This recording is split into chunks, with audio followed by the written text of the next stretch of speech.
isn't it? Mine. Right. Hey, Mum. How do you get them little wiggly things out? What little wiggly things? These little jellyish bits. Oh, they turn me stomach. Oh, take them out with your fingers, fussbot. Hey, what was up with you last night? Fast asleep when I came back from the Rovers. If you must know, I were exhausted. It's these emotional scenes. They just drain me. Which particular emotional scene were you referring to? The one you had with me or the one you had with Ena Sharples? The old bag. Oh, no, she didn't tell me. I just put two and two together. Maybe she wanted it that way. Oh. Oh. Piece of toast? You're a right clown, you, aren't you? Yeah. What did you want to go gassing to her for? Well, I had to do summit. Thanks, Chuck. You don't mind, then? Well, didn't do any harm, did it? Oh, yeah, yeah. Hey, do you mean to say she didn't tell you? Ah, well, maybe she wanted to tell me herself. Tell you what? Well, she sold it back to Wormold. Looks like I'll have to take another trip round there, doesn't it? You're caught and short. And me, I can't cough. Hey, Mum, them repairs though, there's an awful lot. Yeah, I know. Mum, that little talk I had with Mrs. Sharples, do you think she'd really took notice? I don't know, love. But I think it helped a lot. Hey, can you smell out? Oh, you damn clown! Look at that now! No. Oh, look at the... Truth. Now, you know it's only top dressing. I don't know what you want to lug all that lot about with you, Paul. I've never seen you use out with hammer and nails. I'll have you know, this is a highly technical operation, is this? Now, take that spokeshave, for instance. Never Mrs. mind your spokeshave. Can I use your telephone? It's in the shed. Right. I won't be above a minute, and you're quite welcome to listen. Be my guest. Morning, Mr. Fairclough. Morning, bright and early away. Well, you're early anyway. Mr. Wormold, Mrs. Sharples. Oh, well, you guessed right, didn't you? I do want to see you. Yeah. Yes, 12:30 will suit me very well indeed. And you might as well get your checkbook out while you're there and all. Yeah. Goodbye.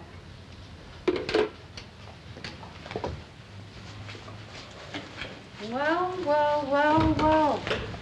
What have we here, then? It's me, Mrs. Sharples. So I see. What's brought you back? Choice and necessity. The work, Mrs. Sharples.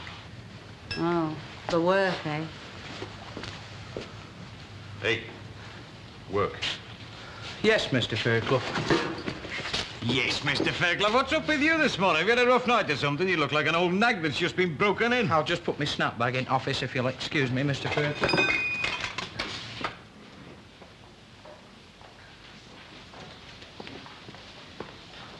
I don't see why I should bring it up. That's right. It's not really my place, is it? You're quite right. I mean, I wouldn't want to embarrass him. No, I should hope not. Well, I don't really see why it should. Embarrass him, I mean. Well, if you don't say out, it won't, will it? No. But you'd think by this time, I mean, he'd be showing photographs all round the place, wouldn't you? You know, the proud father. Well, perhaps he's a bit shy. You know, that boy looks to me as though he needs someone to unburden himself Well, he's to. got his wife, hasn't he? Ah, yes, but when a woman has a child, she becomes more than a wife. She becomes a mother. Oh, Jack, love. yeah. I think we ought to get these draught excluders seen to. You know, the one at the back is practically hanging off. Oh? And draughts are so bad for your rheumatism. Well, I'll go give a screwdriver and tighten them up No, then. no, love, you've got quite enough to do. Do you know what I think? I think that we should get Len Fairclough to do it. After all, it was he who did them in the first place, wasn't it, love? Len Fairclough, eh? Yes, or anyone else who happens to be around, you know, if he's too busy. I think I'll go and telephone him now while I think about it. Any one of his staff of 500, I suppose. Now, look, Annie.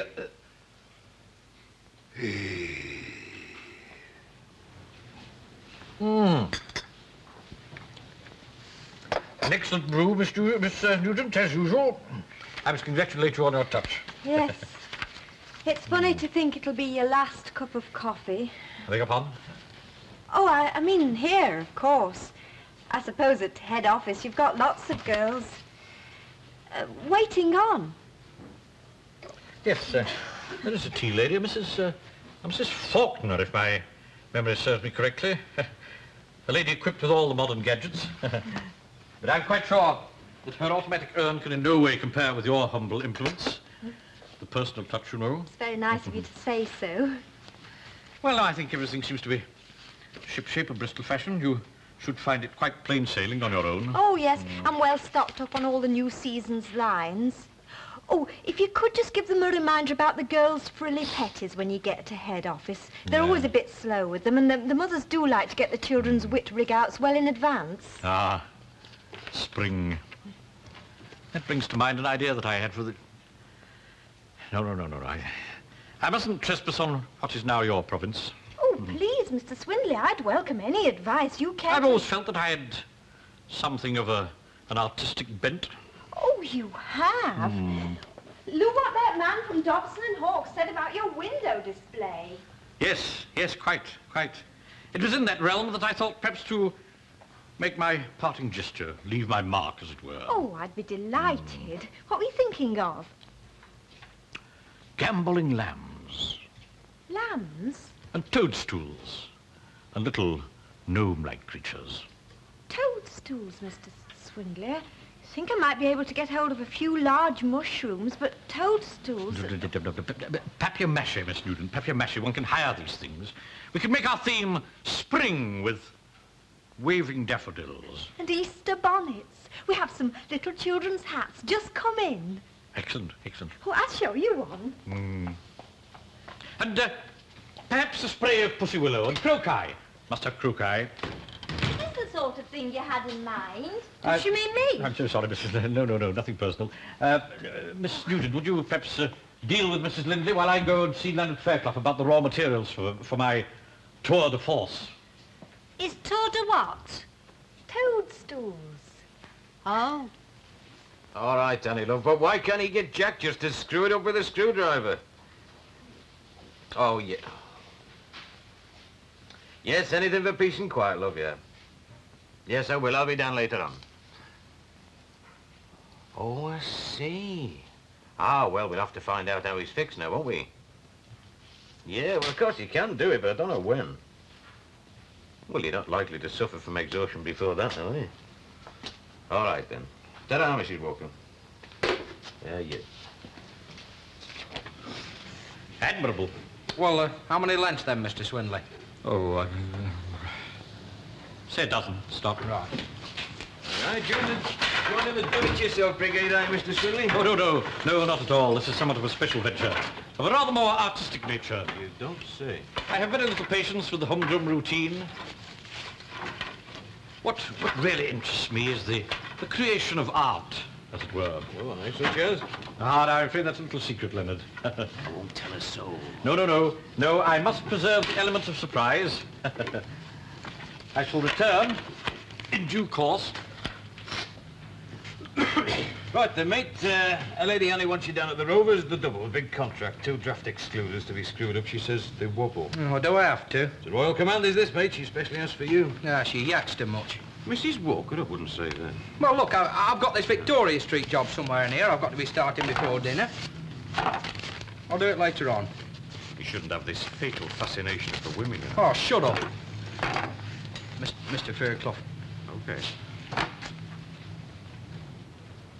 Shall I come with you, Ena? Give a bit of moral support? Oh, thank you for the offer, but no, I've got it all worked out what I'm going to say. You'd only put me off. Oh, I'm glad you decided to sell it. You're not half as glad as I am. Oh, that house has brought you no good trouble from the start. You lose your commission, you know. Oh, well, it were never a job I fancied, and it's only 8p. Were you complaining? Oh, no, Ena. Well, it's hardly worth complaining about, is it? I know we're not living in an affluent society, but I know plenty of people who wouldn't turn their noses up at 8p. Oh, I wouldn't turn my nose up at it, Ena, if I was getting it. But I'm not getting it, am I? Better change the subject, hadn't we? Yes, Ena. I made that offer in good faith, you know. Yes, Ena. And as for that house bringing me nothing but trouble, I wouldn't call £350 trouble, would you? Do you think he'll try to knock you down? Oh, we'll try, I've no doubt. You know what landlords are like. Come on. Oh.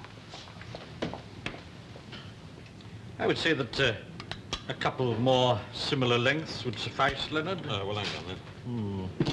I'm very happy to say that my little venture is proceeding according to schedule. You don't know where he put those 1x1s, do you? Young Booth? No, I'm afraid I don't. A civil youth, Booth. His wife used to work in the shop for a little time. I found her rather prone to wool gathering, but very pleasant. Very pleasant. Yes, I'm much obliged. On the Gamma account, of course. Of course. And may I say, Leonard, on the eve of my departure, as it were, what a great pleasure it has always been to do business with you. Mutual, mate. Mutual. Oh. Yes, indeed. Well, I must return to my little effort in time for the unveiling. Remember me to young Booth.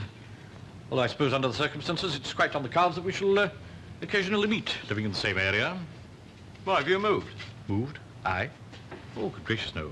No, I'm far too fond of my little part of the world. Dovedale Road. With Myra Dickinson's dead. That's where he lives.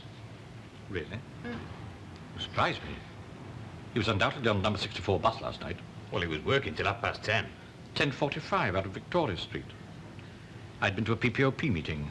Rather heated and frustrating meeting, I believe. Ah, well, back to the fray. Yes, aye, ciao. Hello, mate.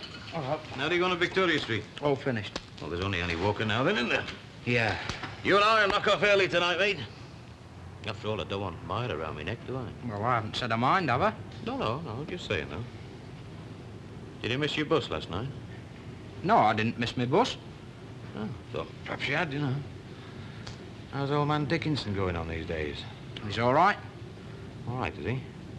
Yeah, he's all right. Still taking orders? Look, can I go for my dinner now, Mr. Fairclough? Answer my question. Look, let me alone, can't you?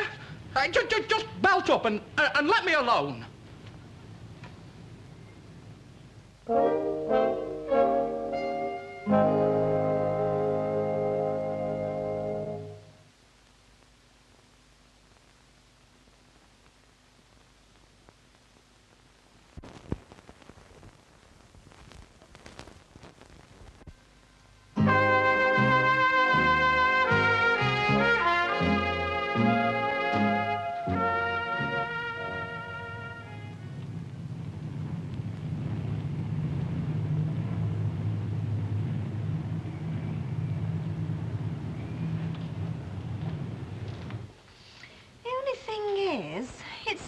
The beginning of February.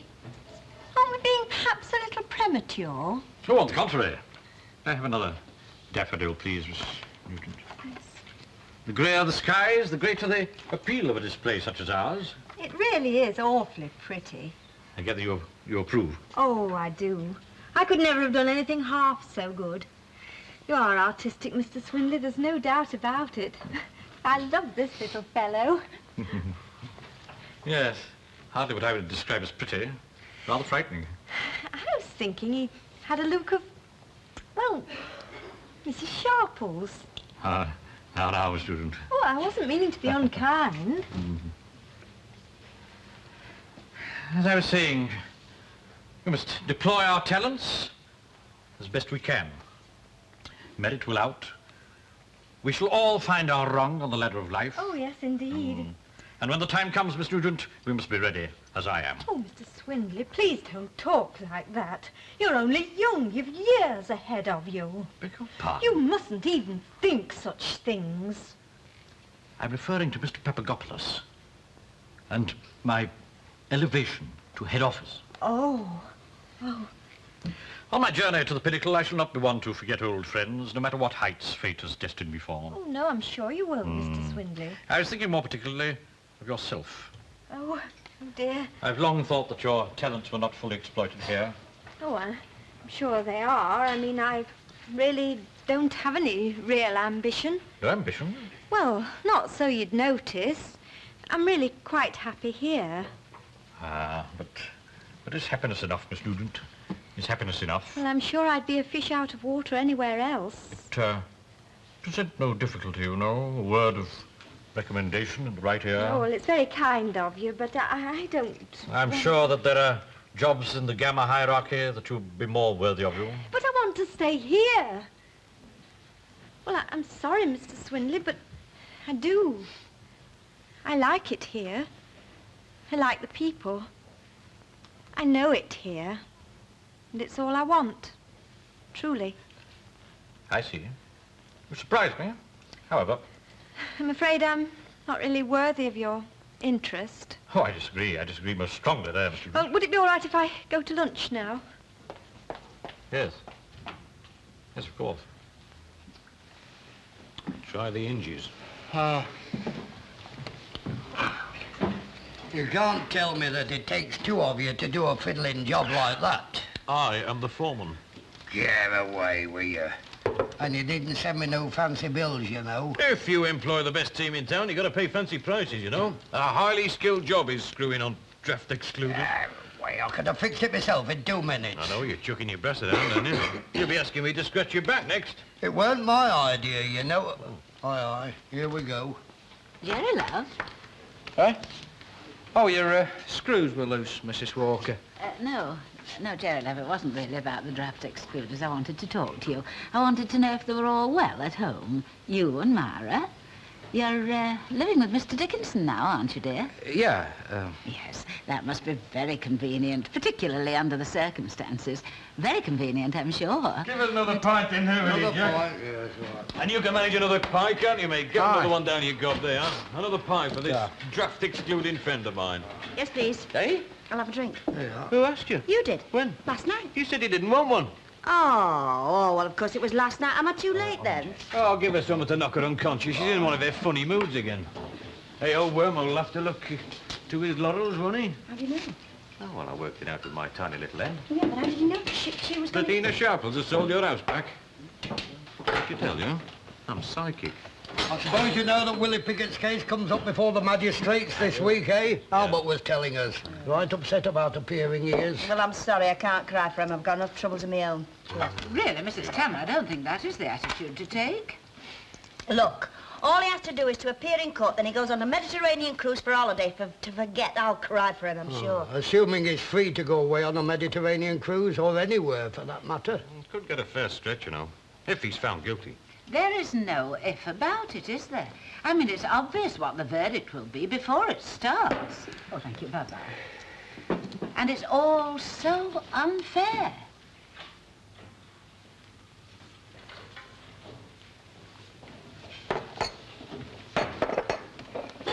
Oh, you're back. Yes, come on in, tea's ready. Oh, you didn't say, no, I'm still halfway down Victoria Street on the 27 bus. That's what you generally say when I say, oh, you're back. Well, it doesn't seem to have stopped you saying it, so I might as well give up my attempts at witty sarcasm. There's that cake from over there.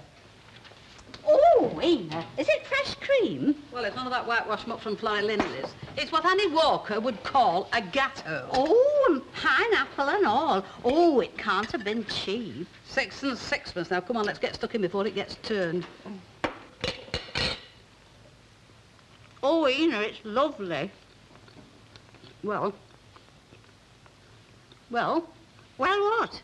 aren't you going to ask me about Mr. Wormold? Oh, Seeing he's paid for all this, you're licking your chops over your might, so to speak. Well, I think you aye, what's happened? Nothing. Nothing. Oh, he's settled like a lamb. Who's got the house? I've got £350. At least I will have when they come on the contract a bit later on. Oh, who has to draw it up, him? No, solicitors. Oh, well, I've heard that they can be very long-winded, solicitors. It just depends who they're dealing with. Wormold will vouch for that. Oh, and he didn't try to beat you down either, did he? You suspected he would, didn't you?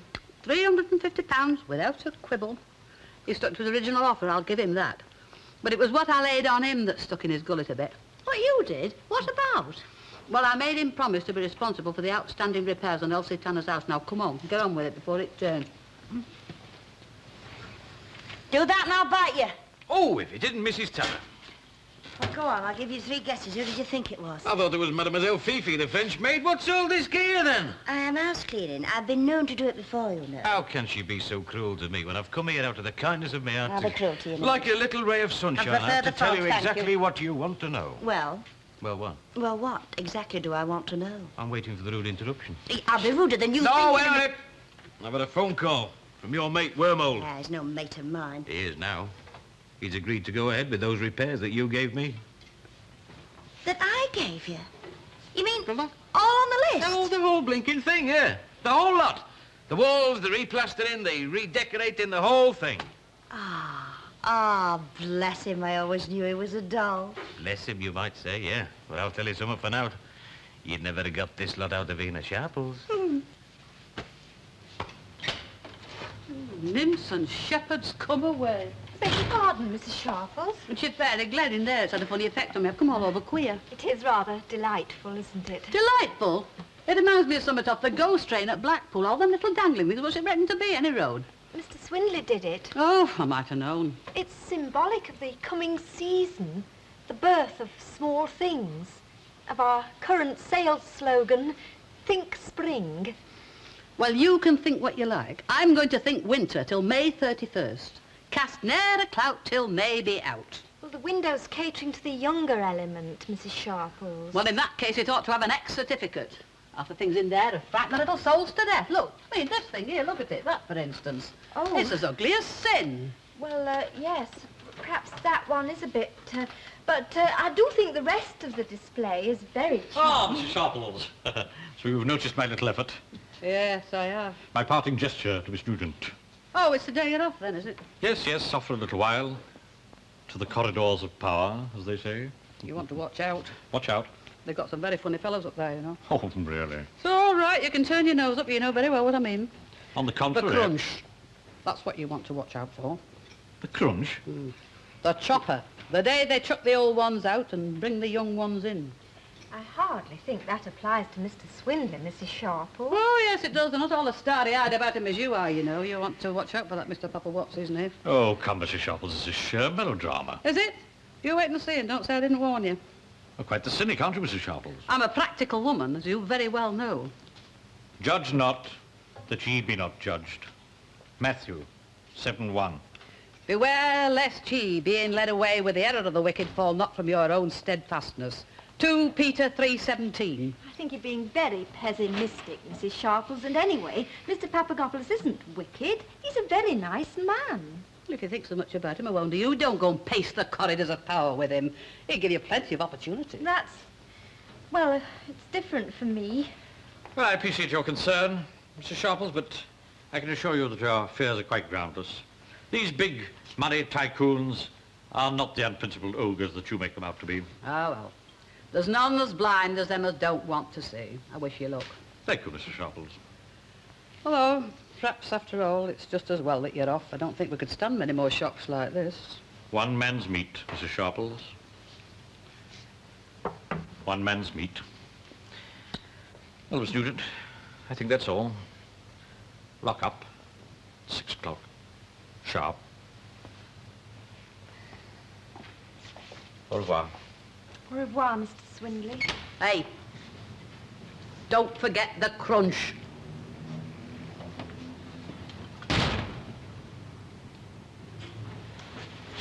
Packing up then, are you? Well, you said it with time. Oh, all I said was I didn't want Myra around my neck. If I remember rightly, she had a go at me once before. About me underpaying you, I think it was. Oh, well, it was not to do with her, was it? Oh, I don't know, mate. I mean, after all, she is your wife, and wives Look, have a that's very enough, funny Mr. habit. Fairclough. You what? Let it alone. Let what alone, Jim? Look, Just what have I got to leave alone? I work here, so all right. But I'm my own man when I go out there. On a 64 bus that doesn't go anywhere near Dovedale Road? Who told you? Oh, look, Jerry, lad, if you want to play around a bit, it's all right. If you got a little duty somewhere stuck away in a corner, I don't care. It's got nothing to do with me. All I'm saying is don't let it interfere with your work. I'm my own man when I go out there. It's Myra, isn't it? You've left her, haven't you?